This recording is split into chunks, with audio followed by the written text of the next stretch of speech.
Hi! அனைவருக்கும் இனிய மாலை வணக்கங்கள். புணர்ச்சியோட வகைகள் அதில எப்படிலாம் கேட்பாங்க அப்படிங்கிறத பார்த்துட்ருக்கோம். புணர்ச்சி எதுக்காக நம்ம பயன்படுத்துறோம் அப்படின்னா, 2 சொற்கள் சேர்த்து எழுதும்போதும் சரி, அல்லது பிரித்து எழுதும்போதும் சரி. புணர்ச்சியுடைய விதிகள் அப்படிங்கிறது நமக்கு தெரியணும். நிலைமொழி, வறுமொழி 2மே நமக்கு வந்து பார்த்தீங்கன்னா என்ன பண்ணணும் அப்படின்னா, பொருள் தரணும். அது மாரி தான் நம்ம பிரிக்கணும். விதிமுறைகள் மட்டுமே வச்சு நம்மளால சொல்லவும் முடியாது. அதுபோல விதிமுறைகள் இல்லாம நம்மளால என்ன பண்ண முடியாது. ஒரு சொல்ல வந்து பார்த்தீங்கன்னா பிரிக்கிறதோ, சேர்த்து எழுதுறதோ வந்து பார்த்தீங்கன்னா இருக்காது. அப்போ நமக்கு 2மே தேவை. ஒரு சொல் அப்படின்னா, ஸோ எந்த இடத்துல விதி எப்படி பயன்படுத்துறோம் அப்படிங்கிறது முக்கியம். அதுபோல பொருள் தருதா அப்படிங்கிறதையும் பார்க்கணும். அதுவும் வந்து பார்த்தீங்கன்னா முக்கியம். நேத்து வரைக்கும் வந்து பார்த்தீங்கன்னா, நம்ம புணர்ச்சியில இயல்புனா என்ன? விகாரம்னா என்ன? உடம்படு மெய் புணர்ச்சி எங்க பயன்படுத்துறோம்? அதுக்கப்புறம் நெடில் தொடர், உயிர் தொடர்ல வரக்கூடிய ஒற்று எப்படி மிகும்? பூப்பெயர் புணர்ச்சி என்ன? அப்படிங்கிறதெல்லாம் பார்த்திருப்போம். அதனுடைய வரிசையில வந்து பார்த்தீங்கன்னா, இன்னைக்கு என்ன பார்க்க போறோம்னா, பண்பு பெயர் புணர்ச்சி அப்படிங்கிறத பார்க்க போறோம். பண்பு பெயர் அப்படின்னா ஃபர்ஸ்ட் என்ன அர்த்தம் அப்படிங்கிறது தெரியணும். பண்புனா என்ன? அப்படின்னா, ஒரு பொருள் இருக்குன்னா, அந்த பொருள்ல வந்து பார்த்தீங்கன்னா இருக்கக்கூடிய பண்புகள் அப்படிங்கிறது. அப்போ ஒரு பொருளோட சேர்ந்து தான் வந்து பார்த்தீங்கன்னா, அந்த பண்பு அப்படிங்கிறது இருக்கும். அது நிறம், அளவு, சுவை, வடிவம், எண் இதெல்லாம் குறிப்பிடக்கூடியதா இருந்தா, நம்ம என்னன்னு சொல்லலாம்னா, பண்பு பெயர் அப்படிங்கிறது சொல்லலாம். அப்ப இந்த பண்பு பெயர் புணர்ச்சி படிக்கணும்னா, பெரும்பாலும் மை வந்தா பண்பு பெயர் புணர்ச்சி அப்படின்னு சொல்லுவாங்க. ஆனா மை மட்டுமே அப்படின்னா கிடையாது. அது மாரி இன்னும் நெறைய வந்து பார்த்தீங்கன்னா இருக்கு. என்னென்னலாம் இருக்கு அப்படிங்கிறதையும், மை தாண்டி என்ன விதிகள்லாம் இங்க பயன்படுத்த போறோம். அதாவது மைன்னு வந்துட்டாலே ஈறுபோதல் விதி. ஈறுனா நிலைமொழியுடைய இறுதி எழுத்து அப்படிங்கிறத பார்க்கணும் அப்படின்னு நேத்தும் சொல்லியிருப்போம். உயிரீறு, மெய்யீறு. அப்ப நிலைமொழி இறுதியில வந்து பார்த்தீங்கன்னா, வரக்கூடிய மை அப்படிங்கிறது போயிடும். கெட்டு போயிடும். அதுக்கு பேர் தான் வந்து பார்த்தீங்கன்னா ஈறுபோதல் அப்படின்னு சொல்லக்கூடியது. அப்போ மை அப்படிங்கிறது வருது அப்படின்னா, கட்டாயம் அங்க என்ன வரும்? ஈறுபோதல் அப்படிங்கிற விதி வரும். அப்போ இந்த ஈறுபோதல் தவிர்த்து வேற என்னென்ன விதிகள்லாம் நம்ம இதுல பயன்படுத்த போறோம் அப்படிங்கிறத தெரிஞ்சுக்கணும். தெரிஞ்சாதான் இந்த புணர்ச்சி அப்படிங்கிறது வந்து ரொம்ப எளிமையா இருக்கும். எந்தெந்த இடத்துல எந்த வகையான புணர்ச்சிகள் வருது அப்படிங்கிறத பார்க்கணும். அப்போ ஃபர்ஸ்ட் புணர்ச்சியோட விதிகள் என்னென்ன இருக்குங்கிறத எழுதி போட்டுறேன். அத வந்து பார்த்தீங்கன்னா தெரிஞ்சுக்கங்க. அதுக்கப்புறம் அதை எப்படி அப்ளை பண்ணணுங்கிறது சொல்ல பிரிக்கும்போது பார்த்துக்கலாம். ஃபர்ஸ்ட் ஈறுபோதல் விதி. அதுக்கப்புறம் உயிர்வரின் உட்குரல் மெய்விட்டு ஓடும்.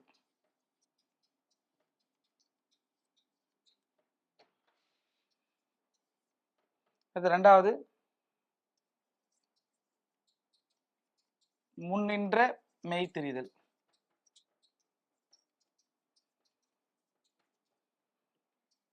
3வது இனமைகள். 4 தன்னொற்று இரட்டல்.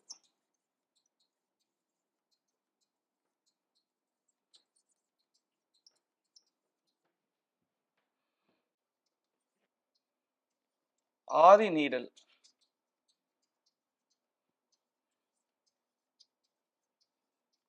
அடி அகரம் ஐயாதல்.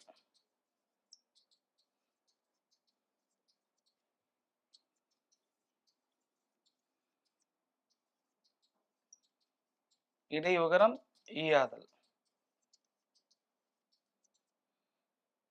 இதெல்லாம் வந்து பாத்தீங்கன்னா நம்ம பெரும்பாலும் எதுல பயன்படுத்தக்கூடிய விதிகளா இருக்குன்னா, பண்பு பெயர் புணர்ச்சியில பயன்படுத்தக்கூடிய விதியா இருக்கும். இப்போ ஒரு சொல் இருக்கு. கருவிழி. இந்த சொல்ல எப்படி பிரிப்போம்? அப்படின்னா, கருமை கூட்டல் விழி அப்படின்னு பிரிப்போம். அப்போ கருமை கூட்டல் விழி. அப்போ இங்க எந்த புணர்ச்சி விதி வருது அப்படின்னா, மை வருது. மைங்கிறது எங்க வருது? நிலைமொழியுடைய இறுதியில வருது. அப்ப நிலைமொழி இறுதியில இந்த மை போகணும்னா இதுக்கு என்ன விதி பயன்படுத்தணும்? ஈறுபோதல். ஈறுனா என்னன்னு சொன்னா இறுதி எழுத்து. இறுதி எழுத்து கெட்டுடும். இறுதி எழுத்துனா மை இருந்தா அது வந்து பாருங்க ஈறுபோதல் விதிப்படி கெடும் அப்படின்னு சொல்லக்கூடியது. அப்போ மீதி இருக்கிறத பாருங்க இயல்பா புணரும். கரு கூட்டல் விழி கருவிழி. அப்ப இங்க ஈறுபோதல் மட்டும் வந்து பார்த்தீங்கன்னா பயன்படுத்திருக்கும். இது போல எக்ஸாம்பிளுக்கு செம்மண். இது வந்து பார்த்தீங்கன்னா எந்த விதிப்படி பிரியும்? ஃபர்ஸ்ட் செம்மண் அப்படிங்கிறது எப்படி பிரிச்சு எழுதணுங்கிறத பாருங்க. அத பிரிச்சதுக்கு அப்புறம் வந்து பார்த்தீங்கன்னா, அதுக்கு என்ன விதி பயன்படுத்துறீங்க அப்படிங்கிறத பார்த்து, அத வந்து பார்த்தீங்கன்னா பிராக்டிஸ் பண்ணி பாருங்க.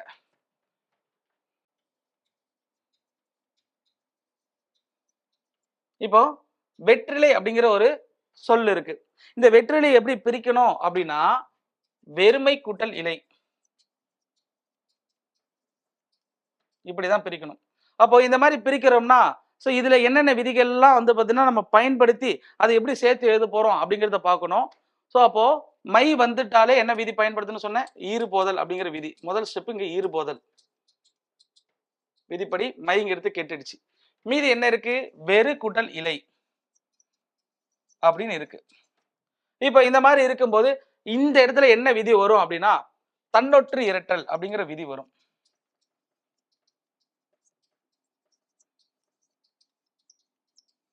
அது என்ன தன்னொற்று இரட்டல் அப்படின்னா இங்க குறில் இருக்கா, குறிலுக்கு அடுத்து வந்து பாத்தீங்கன்னா என்ன இருக்கு அப்படின்னா உகரம் இருக்கா. சோ அப்போ இந்த ரூக்கு இனமான ஒற்றெழுத்து அப்படிங்கிறது இதுக்கு முன்னாடி மிகும். அப்போ இது அடுத்த ஸ்டெப்ல என்ன வரும் இந்த விதிப்படி அப்படின்னு சொல்லி பார்க்கும்போது வெற்று கூட்டல் இலை அப்படின்னு சொல்லிட்டு வரும். ஸோ இப்போ இந்த மாதிரி வந்துடுச்சு. வந்ததுக்கு அப்புறம் என்ன விதி வந்து பாத்தீங்கன்னா இங்க வரப்போகுது அப்படின்னு சொல்லி பார்த்தோம்னா இங்க வறுமொழியோட ஃபர்ஸ்ட் பாருங்க உயிரெழுத்து இருக்கு. அதே போல நிலைமொழி இறுதி எழுத்து பாருங்க உகரம் அப்படிங்கிறது இருக்கு. உ அப்படிங்கிறது ரூ எப்படி பிரிப்போம்? இரு கூட்டல் உ அப்படின்னு பிரிக்கிறோம். அப்போ சோ உயிர் வரின் வரின்னா என்ன மீனிங்? சோ வறுமொழி முதல்ல உயிர் எழுத்து வருது. அதான் உயிர் வரின் உக்குரல் மெய்விட்டு ஓடும். இந்த விதி பயன்படுத்தி சோ நம்ம வந்து பாத்தீங்கன்னா இந்த நிலைமொழியில நல்லா புரிஞ்சுங்க. உயிர் வரின் உக்குரல் மெய்விட்டு ஓடும்னா வறுமொழியில உயிர் எழுத்து வந்துடணும். நிலைமொழி இறுதியில வந்து பாத்தீங்கன்னா உகரம் இருந்தா அந்த உகரம் கெட்டு போயிடும். அப்ப ரூ எப்படி பிரிப்போம்? இரு கூட்டல் உ. இப்ப உகரம் கெட்டு போயிடுச்சுன்னா மீதி என்ன இருக்கும் அப்படின்னா இப்படி இருக்கும். இப்பதான் உடல் மேல் உயிர் வந்து ஒன்றுவது இயல்பு அப்படிங்கிற விதிப்படி இறுதியும் சேரும்.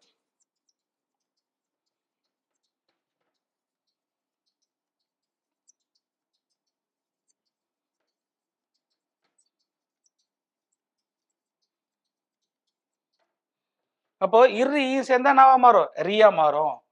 ஃபைனல் ஸ்டெப்பா வெற்றிலை அப்படிங்கிறது வரும். அப்ப இந்த விதி பாருங்க. ஃபர்ஸ்ட் ஈறுபோதல், அப்புறம் தன்னொற்று இரட்டல், அதுக்கப்புறம் உயிர் வழி உக்குரல் மெய்விட்டு ஓடும், அதுக்கப்புறம் உடல் மேல் உயிர் வந்து ஒன்றுவது இயல்பு அப்படின்னு சொல்லிட்டு இந்த ஸ்டெப்புக்கு அப்புறம் வந்திருக்கு. இப்ப இதே பயன்படுத்தி நீங்க என்ன பண்ண அப்படின்னா சிற்றோடை அப்படிங்கிற சொல்ல பிரிச்சு பார்க்கணும். இப்ப இந்த சிற்றோடை பிரிக்க தெரியுமா? பிரிச்சுங்க. சிறுமை கூட்டல் ஓடை. நானே இங்க வந்து பிரிச்சு எழுதி போட்டேன். அப்போ இது வந்து பாத்தீங்கன்னா என்னென்ன விதிகளை பயன்படுத்தி அப்படிங்க என்ன எழுதி போட்டிருக்கோம் அதை வந்து நீங்க பயன்படுத்தி இது எப்படி வந்து பாத்தீங்கன்னா ஒரு ஸ்டெப்பா வரும். என்னென்ன விதிகள் பயன்படுத்திருக்கோம், லாஸா அது எப்படி வந்து பாத்தீங்கன்னா சேர்த்து எழுதுறோம் அப்படிங்கிறத பிராக்டிஸ் பண்ணி பாருங்க.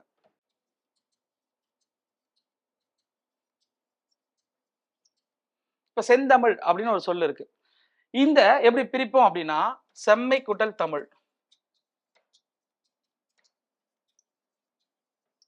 எப்படி பிரிக்கிறோமா? இப்ப மை வந்துட்டாலே எப்பயுமே என்ன விதி அப்படின்னா ஈறு போதல். அப்ப ஈறு போதல் அப்படிங்கிற விதிப்படி நமக்கு என்ன போயிடும்? மை அப்படிங்கிறது போயிடும். அப்போ செம் கூட்டல் தமிழ் அப்படின்னு சொல்லிட்டு மாறும். மை நீக்கினதுக்கு அப்புறம் அதுக்கப்புறம் முன்னின்ற மெய் தெரிதல்.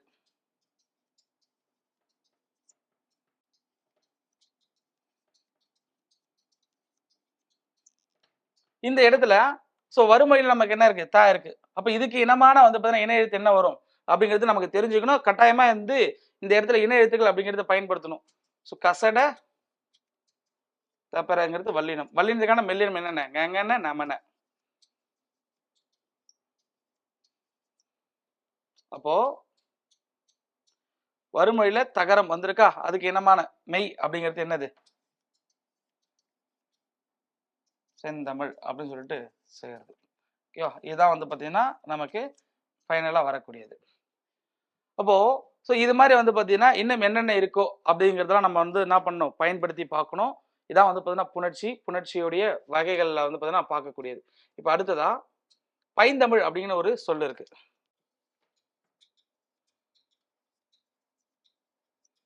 இந்த சொல்ல அப்படியே பிரிச்சு பாருங்க.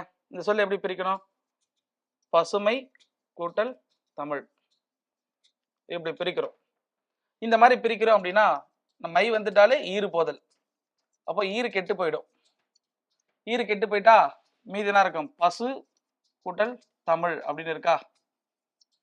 இப்போ நமக்கு என்ன வரணும் அப்படின்னு சொல்லி பார்த்தோம்னா ஆதி நீடல் அப்படிங்கிறது நமக்கு இந்த இடத்துல பயன்படுத்த முடியாது. ஆதி நீடல்னா என்ன அர்த்தம் அப்படின்னா, முதல்ல இருக்கக்கூடிய எழுத்து நீளும். இங்க குறியில இருந்தா நெடிலா மாறும். நெடிலா மாறினா நமக்கு பாசு கூட்டல் தமிழ்னு வரும். அப்போ இது வந்து பார்த்தீங்கன்னா, நமக்கு என்னவா மாறணும்? இங்க ஐ இருக்கா? அப்ப ஐயா மாறணும். அடி அகரம் ஐயாதல் அப்படிங்கிற விதிய வந்து பார்த்தீங்கன்னா, இங்க போட்டு பார்க்கணும். அடி அகரம் ஐ ஆதல் அப்படின்னு போடுறோம். அப்படின்னும் போது அடினா இங்க வரக்கூடிய அகரம் முதல் எழுத்து. இது வந்து பார்த்தீங்கன்னா என்னவா மாறுது? ஐயா மாறுது. அப்போ பா அப்படிங்கிறது. பா எப்படி பிரிப்போம்? இப்பு கூட்டல் ஆ. அப்ப இது அகரம் தானே? இந்த அகரம் தான் என்னவா மாறுன்றோம்? ஐயா மாறுது. அப்போ இப்பு கூட்டல் ஐ என்னவா மாறும்? பையா மாறும். இப்போ பைசு கூட்டல் தமிழ் அப்படின்னு சொல்லிட்டு இருக்கு. இப்போ நமக்கு வந்து பாத்தீங்கன்னா ரெண்டுத்தையும் சேர்த்து இது பைசு தமிழ்னு வரும். ஆனா நமக்கு என்ன வரணும்? பைந்தமிழ்னு வருது. இங்க சு அப்படிங்கிறது நீக்கணும் அப்படின்னா இதுக்கு என்ன விதி அப்படின்னா இணையவும் அப்படின்னு ஒரு விதி இருக்கு. இப்போ இணையவும் அப்படிங்கிற விதிப்படி இந்த இணையவும் அப்படின்னா ஒரு சொல் வந்து பாத்தீங்கன்னா இங்க ஒரு எழுத்து அப்படிங்கிறது இருக்கு அப்படின்னா அதனால வந்து பாத்தீங்கன்னா சொற்களை வந்து பாத்தீங்கன்னா சேர்த்து எழுத முடியாது. அப்போ அது சேர்க்கணும்னா அதை நம்ம என்ன பண்ணணும்? நீக்கணும். அப்ப நீக்கணும்னா அதான் வந்து பாத்தீங்கன்னா இணையவும் சொல்லக்கூடிய நம்ம வந்து பாத்தீங்கன்னா இதை நீக்கிறோம். நீக்கினதுக்கு அப்புறம் இது எப்படி இருக்கு? இயல்பா பை கூட்டல் தமிழ் அப்படின்னு இருக்கு. இப்பதான் வந்து பாத்தீங்கன்னா இனமிகள் அப்படிங்கிற விதியை வந்து பயன்படுத்துறோம். அப்போ இனமிகள் விதிப்படி வந்து பாத்தீங்கன்னா இந்த தகரம் அப்படிங்கிறது இருக்கா? சோ இந்த இதுக்கு வந்து பாத்தீங்கன்னா மெய் முன்னாடியே வந்து இணை எழுத்து என்னன்னு சொல்லி பார்த்தோம். இந்த அப்படிங்கிறது வரும். அப்போ பைந்தமிழ் அப்படின்னு சொல்லிட்டு மாறும். இதன் அடிப்படையில பைங்கிளி அப்படிங்கிற சொல்ல வந்து பாத்தீங்கன்னா எப்படி வரும்? என்னென்ன விதிகள்லாம் வந்து பாத்தீங்கன்னா இங்க அப்ளை பண்ணணும் அப்படிங்கிறத சொல்லுங்க. இப்போ பைங்கிளி எப்படி பிரிக்கலாம்? பசுமை கூட்டல் கிளி. இப்ப என்ன பயன்படுத்திருக்குமோ அதே மாதிரி வந்து பாத்தீங்கன்னா உங்களால பிரிச்சு எழுதி சொல்ல முடியும். ஓகேவா? அடுத்ததான் மூதூர் அப்படின்னு ஒரு சொல் இருக்கு. இது எப்படி பிரிக்கணும்? முதுமை கூட்டல் ஊர். இந்த மை வந்துட்டாலே ஈறு போதல் அப்படிங்கிறது. அப்ப முதல் ஸ்டெப் ஈறு போதல். அப்ப இது எப்படி மாறும்? முது கூட்டல் ஊர். இந்த இடத்துல நீங்க உட்காந்து பார்க்கணும். இந்த இடத்துல நமக்கு வறுமொழி முதல்ல வந்து பாத்தீங்கன்னா உயிரெழுத்து இருக்கு. அப்ப உயிர்வரின் உக்குரல் மெய்விட்டு ஓடும் அப்படின்னு படி நம்ம பயன்படுத்தலாமா அப்படின்னா நீங்க பயன்படுத்தி பார்த்தா அது தப்பா வரும். உயிர்வரின் உக்குரல் மெய்விட்டு ஓடுனா இங்க வந்து உகரம் போயிட்டா மீதி இத்து மட்டும் இருக்கும். மெய் மட்டும் நிற்கும். அப்போ அந்த மெய்யும் இதுவும் வந்து பாத்தீங்கன்னா சேருது அப்படின்னா எப்படி மாறும் நமக்கு?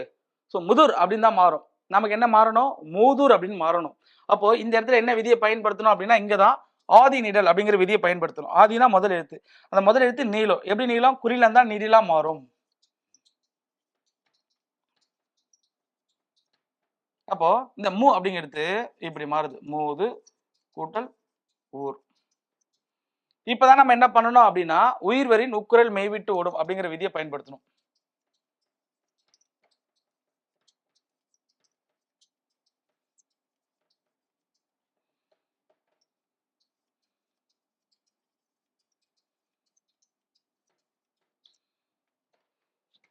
அப்போ இதுல இருக்கக்கூடிய நிலைமொழி இறுதியில் இருக்கக்கூடிய உகரம் போயிடும். இத்து கூட்டல் ஊ. அப்போ உகரம் போயிடுச்சுன்னா மீதி என்ன இருக்கும்? மெய்தான் இருக்கும். இப்படி இருக்கும். மூத் கூட்டல் ஊர். இப்ப இத்துவும் இயல்பா வந்து பார்த்தீங்கன்னா சேரும். அதான் உடல் மேல் உயிர் வந்து ஒன்றுவது இயல்பு.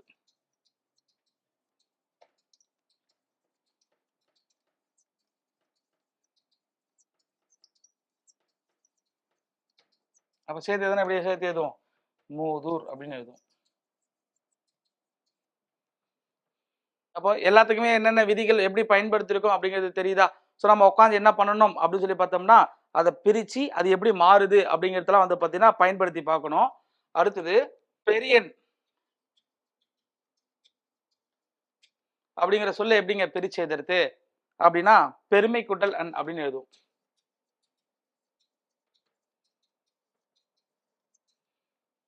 அப்போ இதுல வரக்கூடியது என்ன விதி? அஸ் யூஷுவல் ஈறு போதல். அப்படி இப்படி மை போயிடுச்சு. மீதி பெரு கூட்டல் அன் அப்படின்னு இருக்கு. இப்ப பெரு கூட்டல் அன் நமக்கு என்ன வரணும்? பெரியன் தானே வரணும்.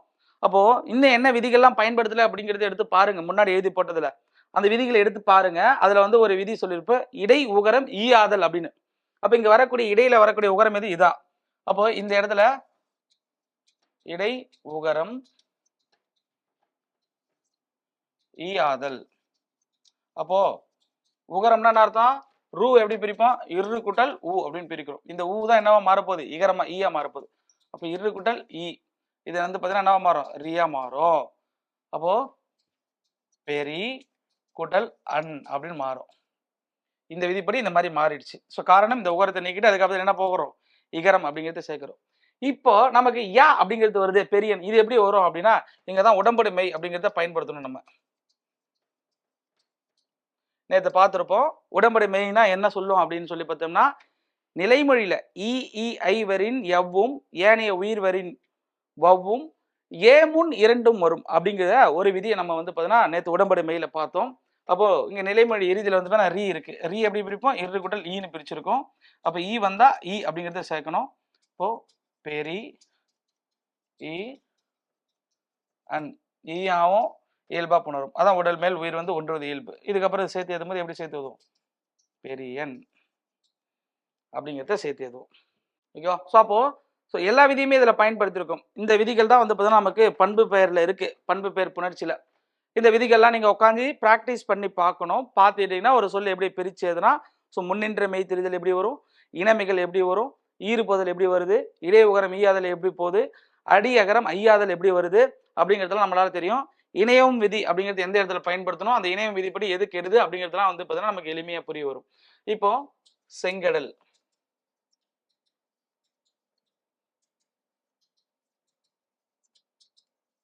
கருங்குயில்,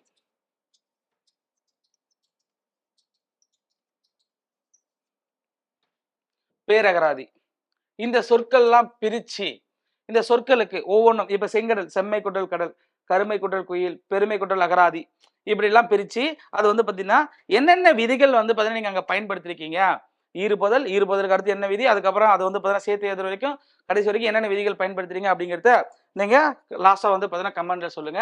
இதான் வந்து பாத்தீங்கன்னா பண்பு பெயர் புணர்ச்சின்னு சொல்லக்கூடியது. இந்த மூணும் ஹோம்ஒர்க்கா எடுத்துங்க. சில டைம் வந்து பாத்தீங்கன்னா என்ன கேட்பாங்கன்னா விதிகளை கொடுத்துட்டு கூட பொருத்த சொல்லுவாங்க. இந்த மாதிரி சொற்கள் கொடுத்துட்டு ஸோ இதுல வந்து பாத்தீங்கன்னா எது வந்து பாத்தீங்கன்னா எந்தெந்த விதிப்படி வந்து பொருந்திருக்குது, அல்ல அதனுடைய ஆர்டர்கள் எப்படி வந்து பாத்தீங்கன்னா வருது அப்படிங்கிற மாதிரி கூட கொஸ்டின்ல வந்து பாத்தீங்கன்னா கேட்பாங்க. இப்போ அடுத்துதான் இந்த திசை பெயர் புணர்ச்சியும் சேர்த்து பார்க்கலாம் அப்படின்னு சொல்லியிருப்போம்.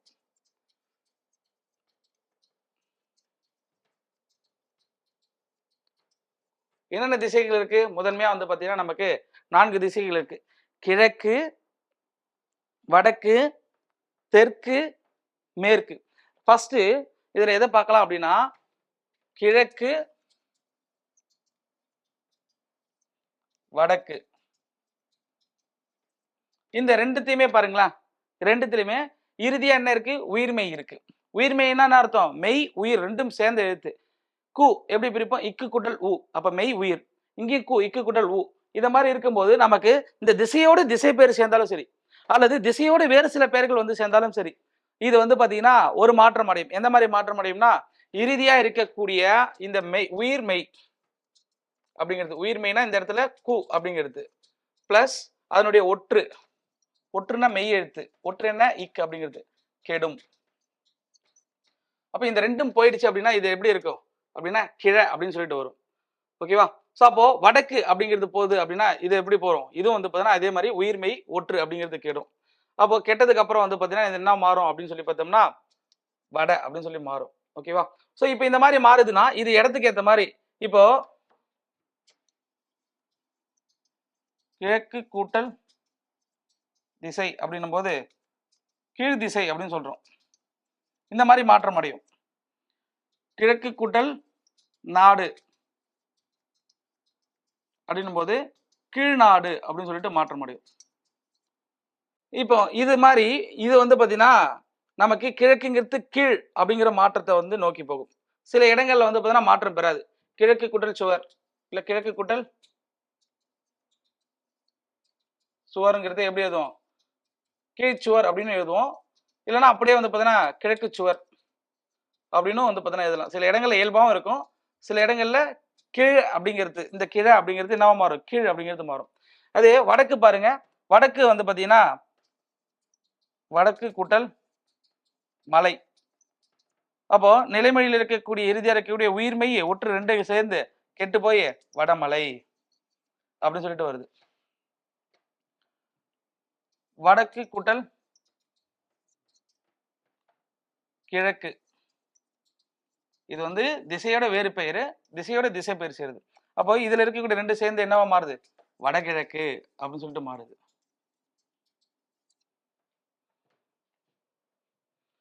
வடக்கு கூட்டல் தெரு. வட தெருன்னு சொல்ல மாட்டோம். இது வந்து சில நேரத்துல என்ன சொல்லுவோம்? இயல்பா அப்படியே சொல்லுவோம். வடக்கு தெரு அப்படின்னு சொல்லி சொல்லுவோம்.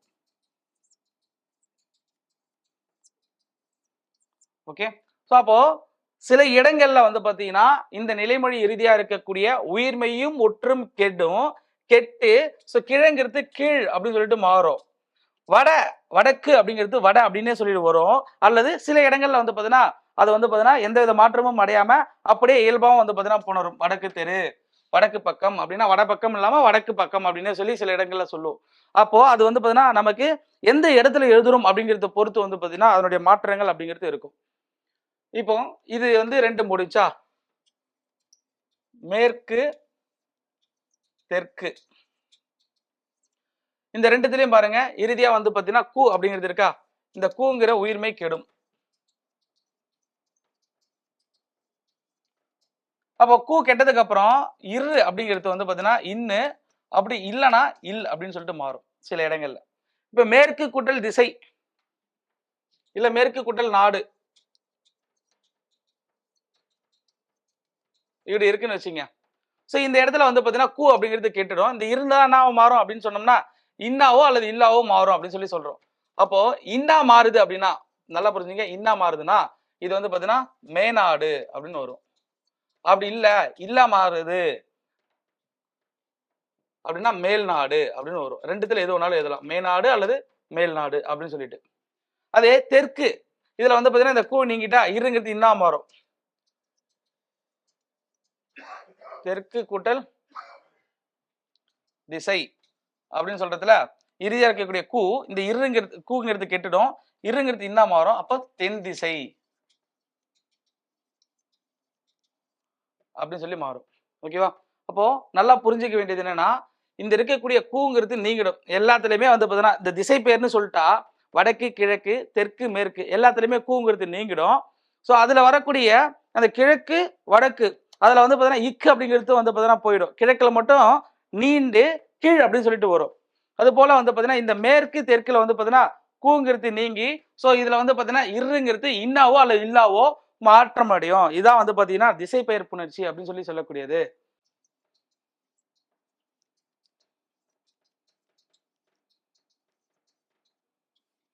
இது எப்படி வரும் அப்படிங்கறத வந்து பாத்தீங்கன்னா சொல்லி கமெண்ட்ல சொல்லுங்க. மேற்கொண்டு இதனுடைய கண்டினியூட்டி வந்து பாத்தீங்கன்னா அடுத்த வகுப்புல பார்க்கலாம். ஓகேவா? நன்றி, வணக்கங்கள்.